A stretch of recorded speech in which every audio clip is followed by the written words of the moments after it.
My name is Jaume Garriga. I'm a neurologist and I work in Barcelona and at the MS Center of Catalonia, which is a large clinical center catering for around 3,000 patients with multiple sclerosis, and we provide a comprehensive care from diagnosis to rehabilitation in the late stages of multiple sclerosis, and also at the beginning, of course.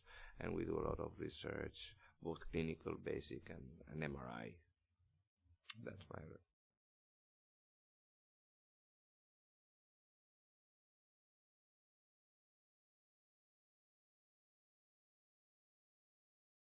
Well, I think it's very relevant what you say. Background criteria and all the diagnostic criteria are not a substitute of a neurologist making a diagnosis. So it's not for when you don't know what the patient has got, then you apply the criteria. No, that's the completely wrong way of doing things. I think you need to do your job as a neurologist, try to exclude all differential diagnosis, and once the more probable diagnosis is MS, then you go on and apply the diagnostic criteria. And definitely for the differential diagnosis, this is something that is really difficult to operationalize. So it's not easy to make a list which is useful for any neurologist, any part of the world, but it will be relevant for geographical or epidemiological specific contexts. So this is one of the main things that you need to always remember about the application of the diagnostic criteria. These are just for the positive diagnosis. Before that, you need to exclude do the negative diagnosis, excluding other potential diseases that may be confounded with MS. And this is one of the issues about the overinterpretation of MRI scans, because you absolutely do not pay any attention to the context and then go just to look at an MRI and diagnosing MS just based on some white spots that are clearly not specific, for instance. And this is something that, as when you work at an MS specialist center, you do all the time. Just the undiagnosing multiple sclerosis.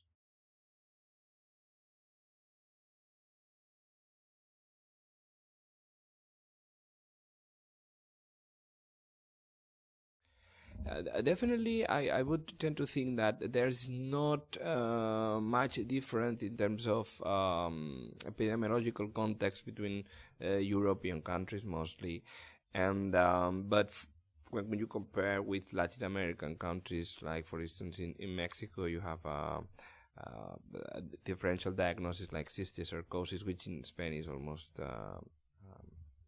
not seen, or the higher prevalence of neuromyelitis optica in Brazil or in Eastern Asia. So these are things that need to be are completely different from what I see in my regular clinic. So these are the type of context-specific bits of information that you need to take into account. And there are many more, but these are probably the two more relevant, I would say.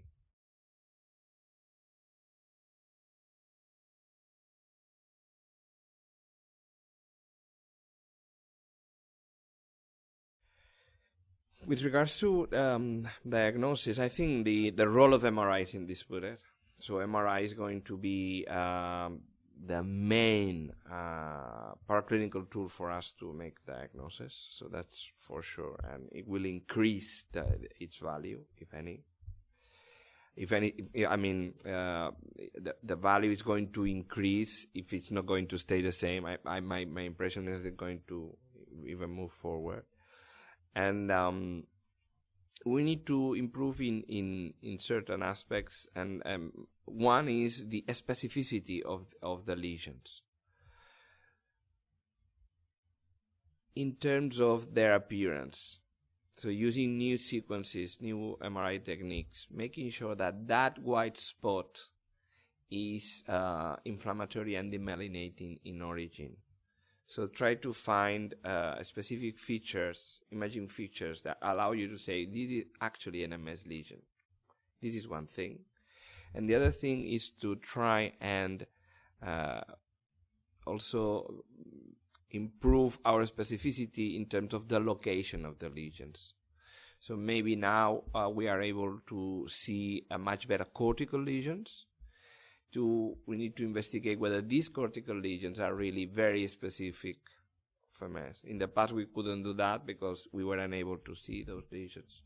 Or reinterrogate the value of callosal lesions or spinal cord lesions. So, I mean, we need to improve in these two bits. And also, one other thing that probably we will move forward would be, and goes along the lines of this increasing role of MRI in the diagnosis of MS, is see whether we could even diagnose with MS a patient without any symptom at all. So the so-called now radiologically isolated syndromes.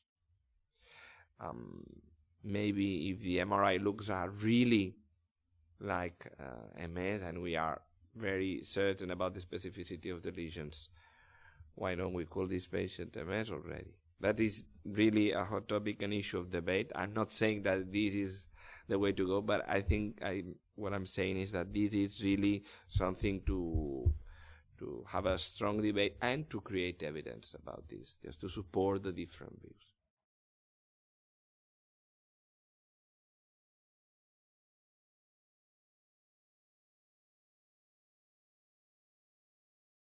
Obviously, there are two very different parts. To answer the first one, definitely there are many other conditions, many other examples that you could put in medicine where you do not need the symptoms to be there to be able to diagnose a specific disease. There are many.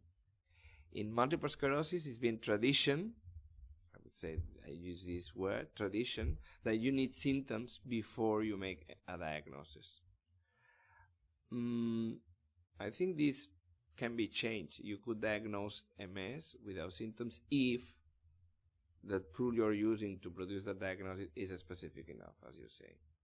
I could see this happening. I don't think we will always need symptoms to be able to produce a diagnosis. What happened here is that probably we are using, for some cases, we are producing the Will Rogers phenomenon, in which we are making the disease in general more benign, because we are now diagnosing cases that maybe 20, 30 years ago wouldn't have been diagnosed because they are more benign, so that you're introducing these cases. But this is just something that you need to take into account. But in the end, I don't see why we should always keep this requisite of symptoms to produce a diagnosis. If you are able to diagnose earlier the condition with more specificity, then you could act on the disease process with drugs that are useful and that have been proven to be useful. Obviously, then you could avoid the consequences. But for that, this is a completely different work, because you need to have drugs that have been proven to be efficacious to stop, and the question was cognitive decline. So that's something that you need to prove first.